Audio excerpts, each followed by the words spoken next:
বেণীমাধব, বেণীমাধব, তোমার বাড়ি যাব। বেণীমাধব, তুমি কি আর আমার কথা ভাবো? বেণীমাধব, মোহনবাসী তমাল তরুমূলে বাজিয়েছিলে। আমি তখন মালতী স্কুলে ডেস্কে বসে অঙ্ক করি। ছোট্ট ক্লাস ঘর, বাইরে দিদিমণির পাশে দিদিমণির বর। আমি তখন নবম শ্রেণী, আমি তখন শাড়ি। আলাপ হলো বেণীমাধব সুলেখাদের বাড়ি।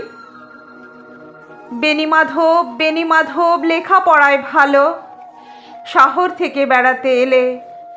আমার রং কালো।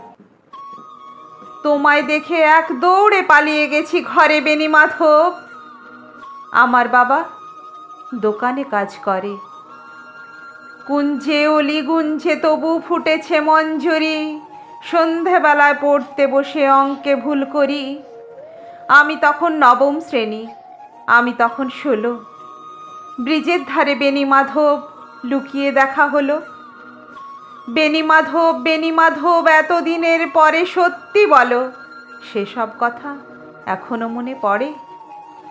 সেসব কথা বলেছ তুমি তোমার প্রেমিকাকে? আমি কেবল একটি দিন তোমার পাশে তাকে দেখেছিলাম আলোর নিচে, অপূর্ব সে আলো।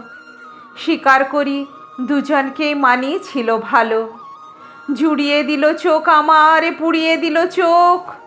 বাড়িতে এসে বলেছিলাম ওদের ভালো হোক। রাত্রে এখন ঘুমাতে চায় একতলার ঘরে। মেঝের উপর বিছানা পাতা, জ্যোৎস্না এসে পড়ে। আমার পরে জীবন ছিল চোরাপথের বাঁকে মিলিয়ে গেছে। জানি না আজ কার সঙ্গে থাকে। আজ ছুটেছে, কাল কি হবে কালের ঘরে শনি। আমি এখন এই পাড়ার সেলাই দিদিমণি। তবু আগুন বেণীমাধব, আগুন জ্বলে কই। কেমন হবে আমিও যদি নষ্ট মেয়ে হই?